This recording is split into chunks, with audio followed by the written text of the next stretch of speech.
हमारे साथ समाजवादी पार्टी के राष्ट्रीय अध्यक्ष अखिलेश यादव जी। अखिलेश जी, ममता बनर्जी से मुलाकात हुई, बात हुई, आगे की तैयारी। कांग्रेस और बीजेपी असली दुश्मन है कौन? देखिए, सवाल दुश्मन का नहीं है। सवाल ये है कि देश के सामने जो संकट है, जो संविधान की धज्जियां उड़ रही हैं, जो कानून नहीं माना जा रहा है और जिस तरह की चरम सीमा पर महंगाई है, बेरोजगारी है, आप न्याय की उम्मीद नहीं कर सकते हैं। और यूपी जैसा स्टेट, दोनों सरकारें बीजेपी की हैं, उसके बाद यूपी के लोग शिक्षा के लिए परेशान हैं, स्वास्थ्य सेवाओं के लिए परेशान हैं, मेडिकल की फैसिलिटीज नहीं है, आज बिजली का संकट है और महंगाई तो ऊपर से है ही है। तो सवाल ये नहीं कि कौन दुश्मन है, क्या है।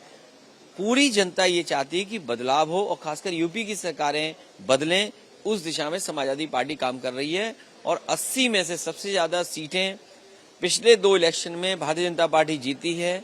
समाजवादी पार्टी की जिम्मेदारी बनती है कार्यकर्ता नेताओं की कि इस बार भारतीय जनता पार्टी का मुकाबला करें। 2 बातें जिसके आधार पर आपको जीत का इतना भरोसा है, बिना कांग्रेस बीजेपी के साथ है, यानी कि बिना कांग्रेस के साथ आएगा। देखिए, कांग्रेस बड़ी पार्टी है, राष्ट्रीय पार्टी है, उसकी भूमिका वो खुद तय कर सकते हैं। जहां तक समाजवादी पार्टी का सवाल है, पिछला विधानसभा चुनाव हम लोग लड़े हैं और अगर हम वोट ऑफ परसेंटेज देखें, जिन दलों को साथ लेकर के चले थे, अभी तक का सबसे अच्छा परसेंटेज जो वोट है इंडिविजुअली अगर हम समाजवादी पार्टी को देखें तो हम 38% तक वोट पाए हैं।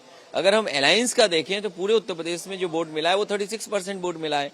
अगर हम 3, 4, 5% वोट बढ़ा सकें और जो हमारे बुनियादी मुद्दे हैं, जाति जनगणना हो, आपके संविधान के साथ जो खिलवाड़ है, बाबा साहब का जो आरक्षण की बात है, उन बातों को रखें तो शायद उम्मीद करते हैं कि जनता समर्थन करेगी और ऐतिहासिक परिणाम उत्तर प्रदेश से आएगा। मोदी के खिलाफ चेहरा कौन होगा विपक्ष का? देखिए, सवाल ये नहीं कि कौन है, आप नाम कुछ भी हो सकता है, लेकिन आपने डिलीवर क्या किया।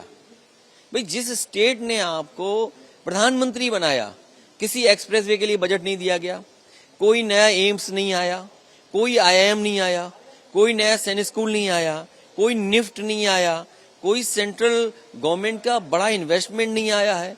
आप बड़े बड़े MOU कर रहे हैं, 35 लाख करोड़ की आप इन्वेस्टमेंट के सपने दिखा रहे हैं, जमीन पर क्या आया।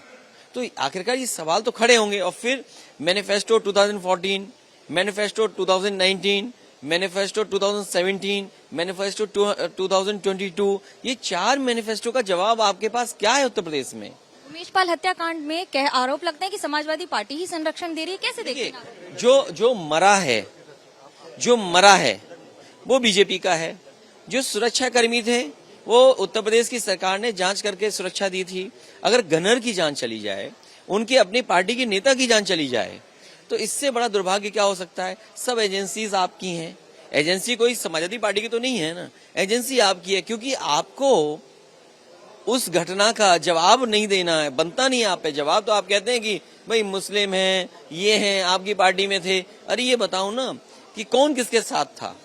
और पिछले उपचुनाव में क्या भारतीय जनता पार्टी ने जिनका नाम, जिन पे आरोप लगा रहे हो, क्या उनका साथ नहीं लिया? क्या पुलिस के अधिकारी, STF के अधिकारी उन्हें नहीं धमका रहे थे, जिनका समाजवादी पार्टी का इससे एसोसिएशन बता रहे हैं आप? क्या STF, क्या बीजेपी के लोग साथ नहीं ले रहे थे? क्या इलेक्शन कमीशन इंतजार करेगा नॉमिनेशन के लिए? जेल में नॉमिनेशन के पेपर्स पूरे किए जाएंगे। अरे अब तो CCTV है, अगर मिलने पर किसी को आप बर्खास्त कर रहे हो, किसी के मिलने पे अगर किसी को खिलाफ केस लगा करके जेल भेज रहे हो, तो आप तो CCTV इस बात की जांच कराइए कि पर्चा भरने के लिए कौन कौन नेता, कौन कौन बीजेपी के लोग, कौन कौन अधिकारी जेल गए थे। आखिरी सवाल, आप लोकसभा चुनाव लड़ेंगे? हाँ, वो तो पार्टी तय करेगी और हम सब लोग लड़ेंगे। पार्टी तय करेगी और खुद राष्ट्रीय अध्यक्ष का ये कहना साफ। कैमरा पर्सन सूरज पांडे के साथ मनोज्ञा लोईवाल, कोलकाता, ABP न्यूज।